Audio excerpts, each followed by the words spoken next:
You're watching Wake Up Charlotte on WCNC Charlotte.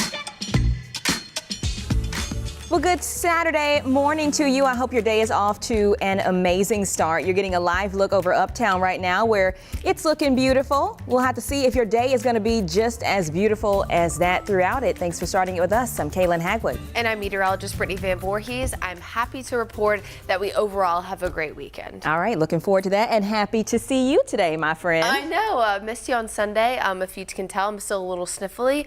I went to the Taylor Swift concert last weekend in Atlanta. That's why I wasn't here on Sunday. And I think the combo of being around all those people got me a little sniffly, but thankfully feeling a little bit better. And honestly, this weekend's going to be great because, you know, we had 8 weekends in a row of rain. I know. This could be one of the ones that we don't actually get measurable rainfall at Charlotte Douglas. So let's take live pictures first. From Monroe, Dallas, Kannapolis, you can see some high clouds mixing in with some low cloud cover. What's interesting is that Mecklenburg County, Gaston County, Lincoln County over toward Cabarrus, Union, Anson, we're kind of on a line where we have a lot more cloud cover to our south down toward Columbia with more sunshine to our north. So you can see Boone looks nice and clear.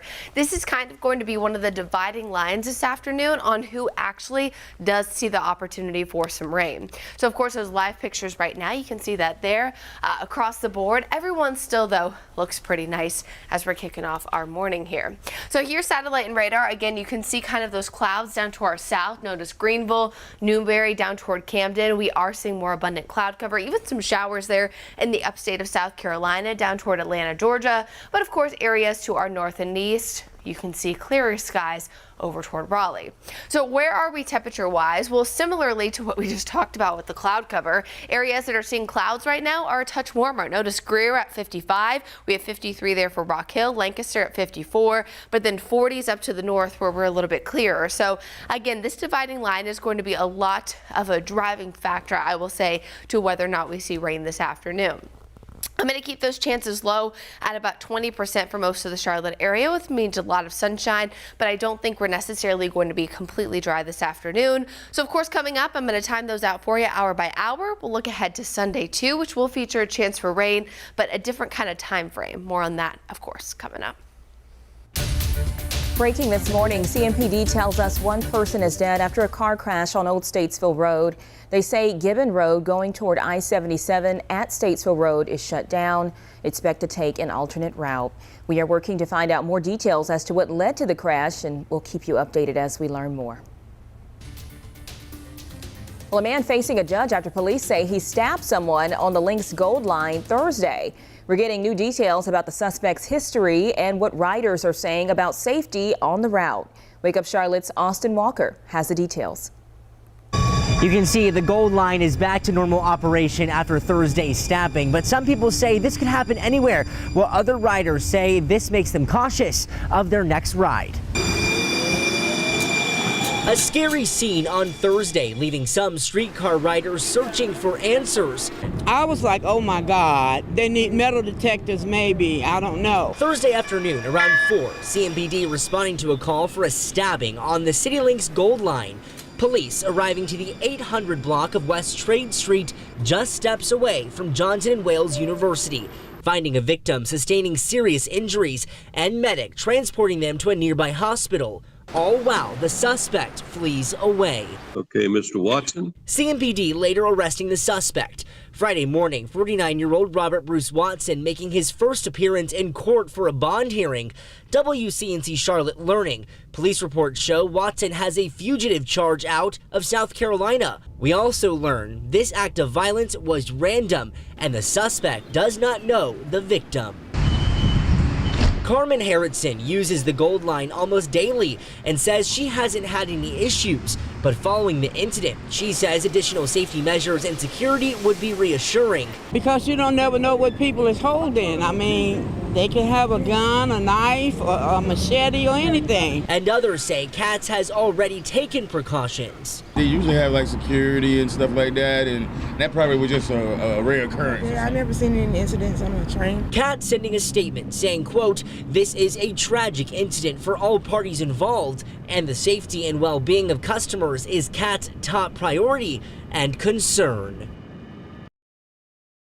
Well, that was Austin Walker reporting. Watson's hearing is set for the 18th. No word yet on how that victim is doing. Well, a federal judge has sentenced a rioter from the January 6th attack to 14 years in prison. This is the longest sentence for a Capitol rioter so far. Peter Schwartz, who had 38 prior convictions, says he regrets the damage, but the Justice Department says that Schwartz had no remorse for his actions. According to prosecutors, Schwartz was armed with a wooden tire knocker and engaged in a series of assaults on officers during the riot. He's also accused of throwing a folding chair at the line of officers protecting the Capitol's Lower West Terrace. Well, your time now is 7:06. Turning to more of today's top stories in your morning rush. One person is in custody today after a deadly shooting in York County. Deputies say it happened near Ferries Road in Rock Hill. While the investigation continues, Ferries Road is closed between McConnell's Highway and Mockingbird Lane. A student could face charges after spraying pepper spray into a hallway at a local high school. This happened at Indian Land High in Lancaster County yesterday morning. Officials say that student got the pepper spray from another student who brought it to school. Well, we're told one person was taken to the hospital after this all took place, and right now, officials are working to figure out if the student should face any charges. Well, authorities are still trying to figure out how a plane crashed into the Catawba River. It happened around 9 yesterday morning. According to Lancaster County Sheriff's Office, the plane flipped upon impact. Both the pilot and passenger were able to safely escape. Crews did work throughout the day to remove that aircraft, and the FAA will continue its investigation into the craft, and once they learn more, they'll release those details in a coming report. And that's it for your morning rush. Well, hundreds of children are in foster care right now in Mecklenburg County, waiting to hear who they'll call mom and dad, but there aren't nearly enough foster families to care for all of the kids who need it. This morning, we meet one family who decided to be a part of the solution and ended up with a story they never expected. WCNC reporter Michelle Bowden explains in this exclusive story. This family set out to be a stopover place for kids going through tough times, but they soon switched gears and decided to adopt. Only there was nothing quick about it. It took almost 4 years, a broken system worse than ever before, thanks to COVID. With stripes? You want that on your toe? There are some things you just want your mom to take care of. There you go. Do you feel better now? Can I have a kiss? It's been truly the most hardest thing that we've ever done, but also the most beautiful for sure. Robin and Bo Leonard were almost empty nesters. 2 kids in college, 2 almost there, when a friend became a foster parent, prompting them to sign up as well.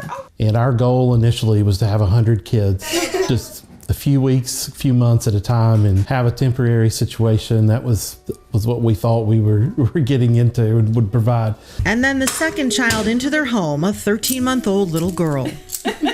Leah came to us in January of 2019. She had just not been taken care of. She was really dirty. The way she acted the first time we gave her a bath, I don't know that she had ever had a bath. And bringing her in and watching that transformation was really special to be a part of. Watching her smile come back, watching her find words, watching her learn how to play, watch her gobble down food, it was just an amazing thing to be a part of. When she came to us, we thought we would have her for a week. And she had been with us for 3 or 4 months when we found out that she was going to be a big sister and that she had a full-blooded sister on the way.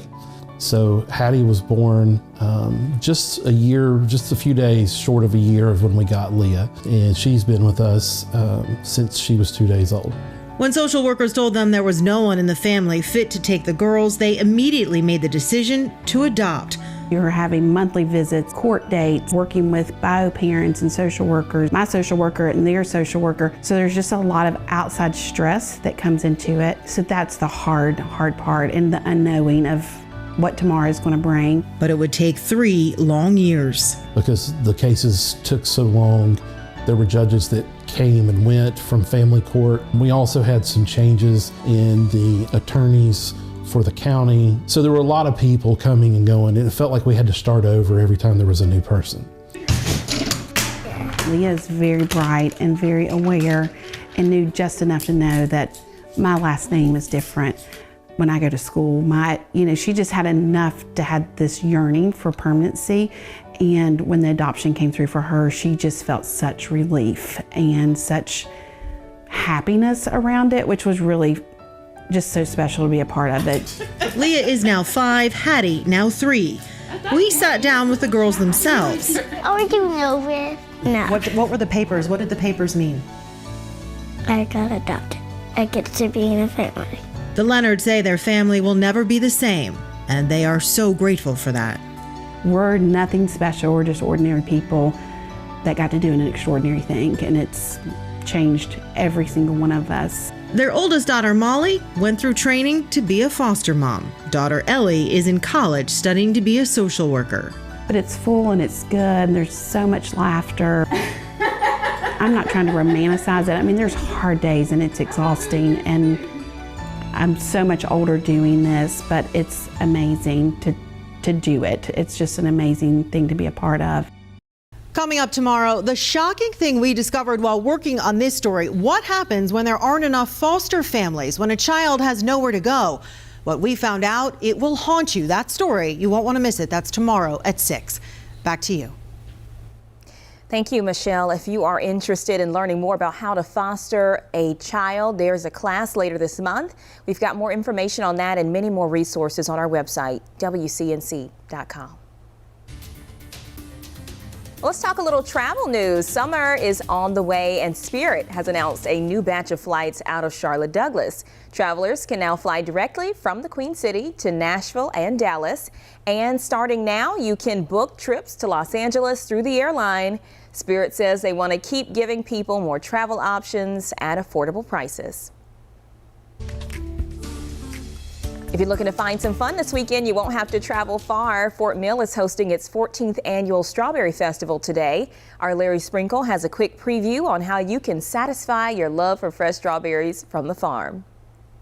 This is the Peach Stand in Fort Mill, South Carolina, but it's all about strawberries and the Strawberry Festival. But we have strawberry jam, strawberry preserves, strawberry cider, everything strawberry. But it all starts down on the farm. This is Springs Farms in beautiful Fort Mill, South Carolina. 4 acres of the best strawberries in the world right here. Ron Edwards is the manager of Springs Farms.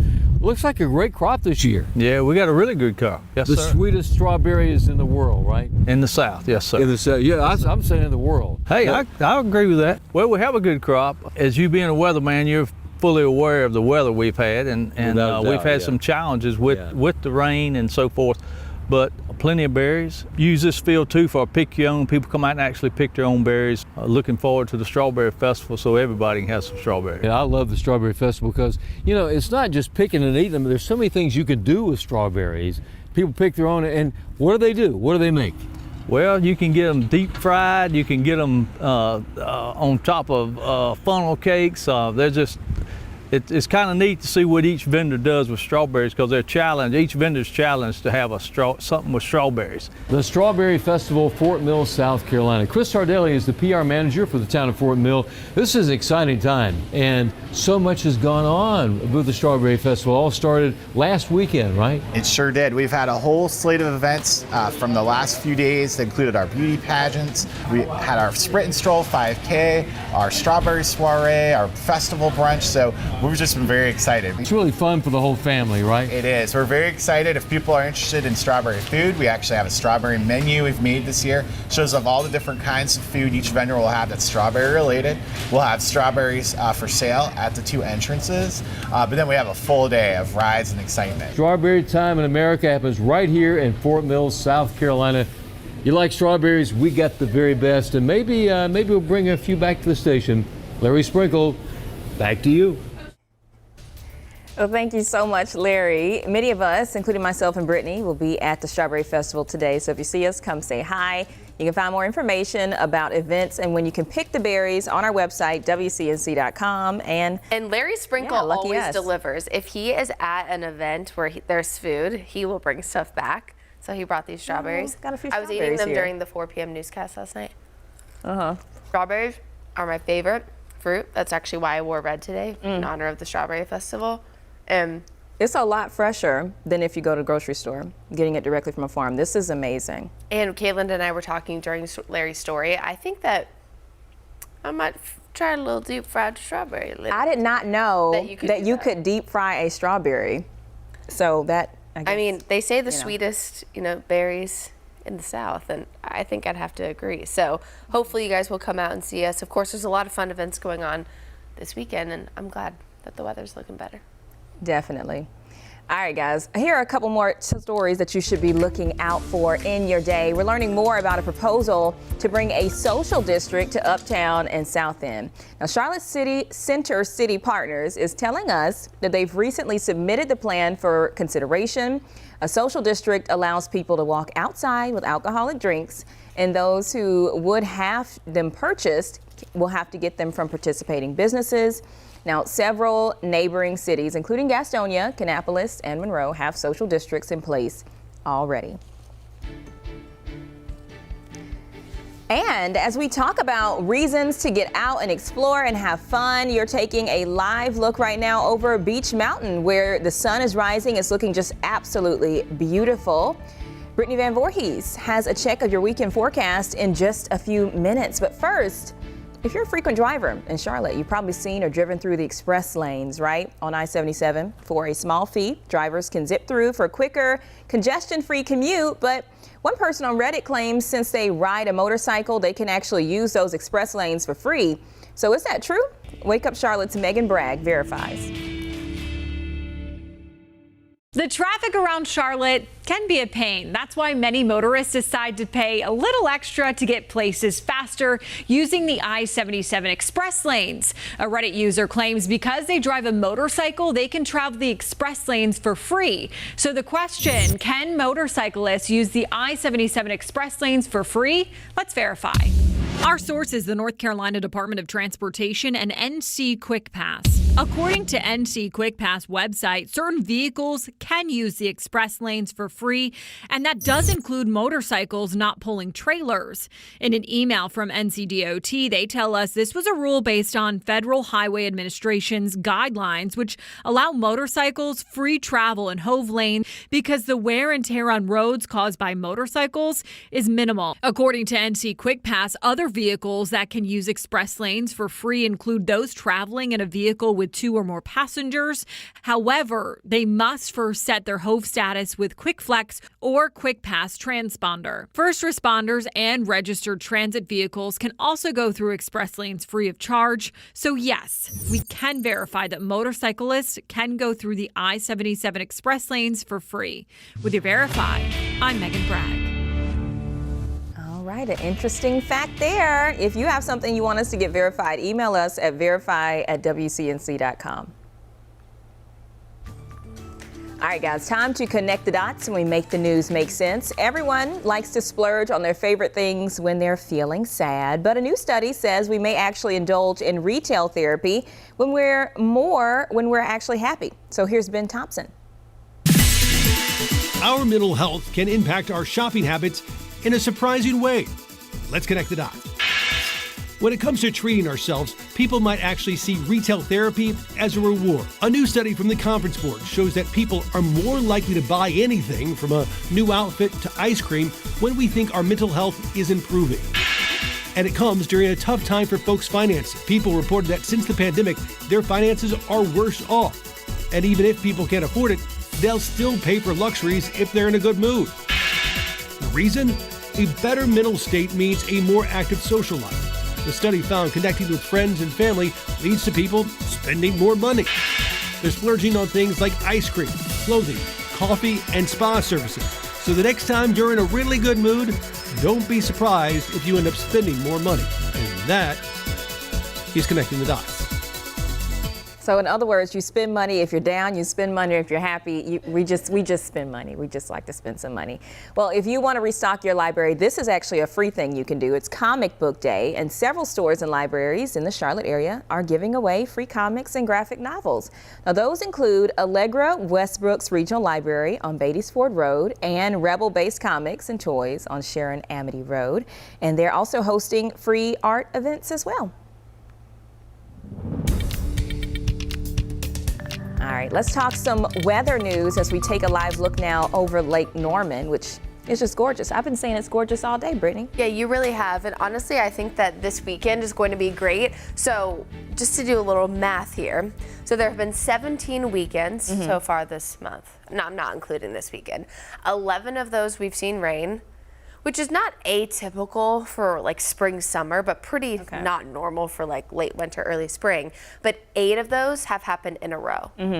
I think this could be one that could break that streak where we don't actually see rain accumulated at Charlotte Douglas International. Now, again, that's not to say that, it didn't rain at the airport, but maybe it rained, at your house or something like that today or tomorrow. But it is not widespread. Not everybody is expecting it. So pretty good weekend. So if you're at home and you're like, I see a drizzle outside right now, it's okay. It's definitely not drizzling right now. There's a few showers possible this afternoon, but I mean, we were at 60% chance of rain earlier this week for today, and now I've dropped us to 20. So things have continuously trended drier. In the right direction. So, chef's kiss to the forecast today. Now this morning it's already beautiful because of course we kicked off a little bit later than normal. So we already have a lot of blue skies to show you. Of course you can see a few clouds mixing in here from South Charlotte. So while it's not a completely sunny day, it will be a much nicer forecast here as we head throughout your afternoon. So let's talk about why we're starting to see this change. So we have a low pressure system and a frontal boundary that's trying to push in from the south and west, but what's called a blocking system is typically when a high pressure system is just kind of sitting right there. It's kind of blocking a lot of this moisture from arriving here. So you'll notice kind of our dividing line here with better opportunities for rain, more cloud covers down toward Atlanta, the upstate of South Carolina, and even toward the coast near Charleston. But for most of our area today, it does look like a lot of that moisture is going to stay away. So again, this doesn't mean we're completely dry. You will have a stray shower potential later on this afternoon, but it is not widespread, and then a few storms on Sunday. But I'll get to that in just a second. So first things first, let's talk Wells Fargo Championship. It has been a great week. Of course, yesterday and Thursday especially were probably the best days we had, but what an interesting end to the championship forecast, right? We started off with kind of those practice days, Monday and Tuesday, windy with highs in the upper 60s and sunshine. We're going to end this weekend with more of a southeasterly wind, which pumps up a little bit more moisture out there. Gusts, though, a lot lower, but a lot warmer temperature-wise. We're talking upper 70s today and lower 80s tomorrow. So that's your Saturday and Sunday. What's going to be different for golfers for the Wells Fargo Championship will be the fact that it's not that the wind's not blowing. It's lighter, though. It's coming in from the opposite direction from earlier this week. So that'll definitely create a slight bit of a challenge there for this weekend. But of course, we also talked about the Strawberry Festival going on in Fort Mill. I mean, look at that sunshine. Again, only a few showers possible. I'm keeping us at 20% really for a maximum today. So sunshine, clouds, a stray shower. Again, a far cry from our forecast even just a few days ago. So it will be a much better day.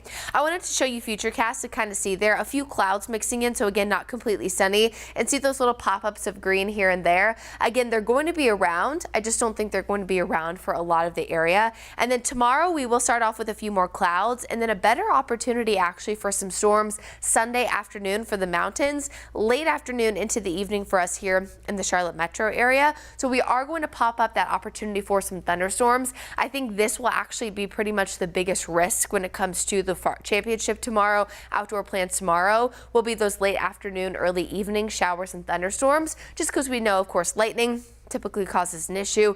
Most, events, things like that are outside go by the 30-30 rule. So when you have lightning, thunder around, they do have to wait 30 minutes, before resuming play. Something else you're going to notice over the next few days is that our humidity levels are going to start to increase. This will probably be the same for the most part today. Dew points in the 40s and 50s, which is typically associated with really nice air this time of year. But notice as we start to see that wind shift out of the south, we eventually see dew points back in the 60s and even the low to mid 60s by tomorrow. This will start a trend of warmer and more muggier air, especially for Carolina standards, especially tomorrow and into the early parts of next week. In fact, we again have a stray shower potential today with still drier air in place, but tomorrow you're really going to notice a change even as you step out the door in the morning.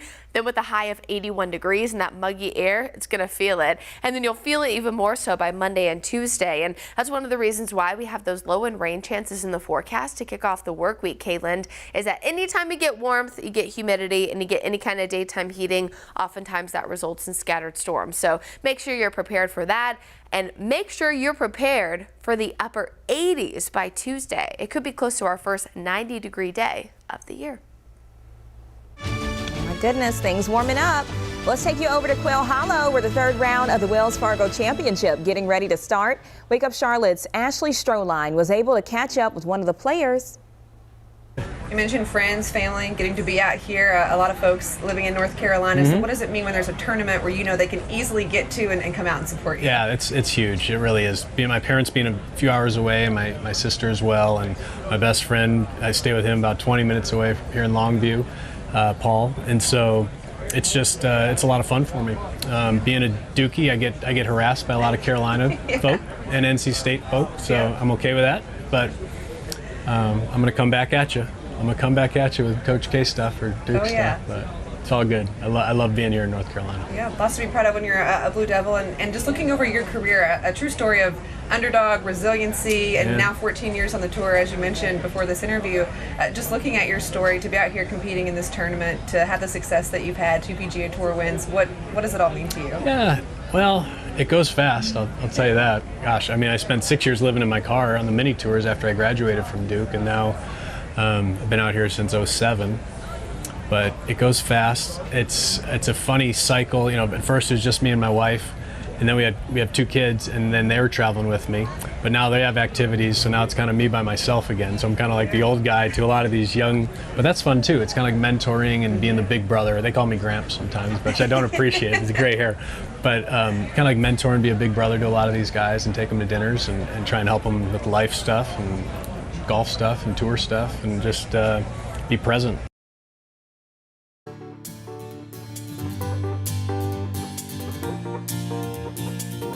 Good morning, Larry Sprinkle here. Time for a weekend tailwagger along with the good friends at the Humane Society of Charlotte. If you're watching last weekend, we had Hyacinth, and that sweet dog is still there. That's a happy dog. Let's bring on today's tailwagger. This is Aria. Aria is just waiting for her forever home. Aria is 3 years old, weighs about 32 pounds, just a real sweet dog. A little bit shy at first, but once she gets to know you, she becomes your forever friend.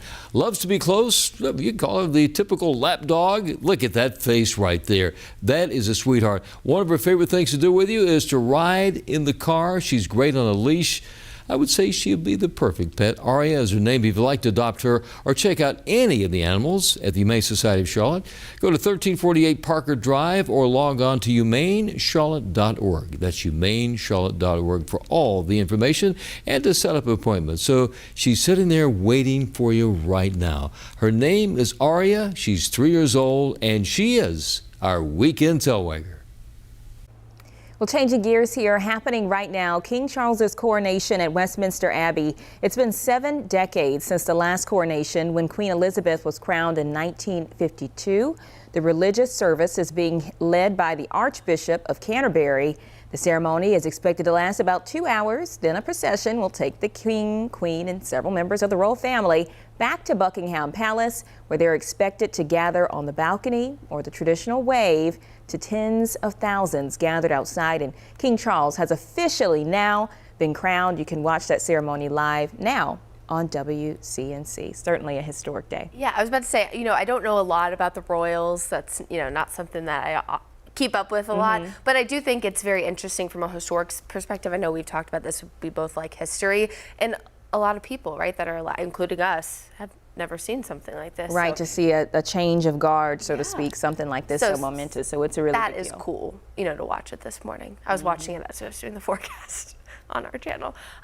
Let's talk forecast. Yeah, a lot better today. I know, I feel like we've been all smiles from pretty much the start of this to the end because of just how great the weather is expected to be this morning. So we of course have a lot of blue skies as you're kicking off the day. It is important to note that if you were watching the forecast earlier this week or you've been keeping up, we have continued to trend drier today. We have a blocking high pressure system just northeast of us. It's kind of keeping a lot of that moisture away. I don't think it means we're completely dry this afternoon, still a few spotty showers, but about a 20% chance of rain. A lot of stuff going on today. We got the Strawberry Festival, Wells Fargo, the North Carolina Fight for Air Climb, which of course our own Chris Mulcahy is emceeing today. So get out, enjoy the great weather. Tomorrow we will have a few storms, but overall lots of dry time to get outside this weekend. All right, guys, have an amazing day. Thanks for spending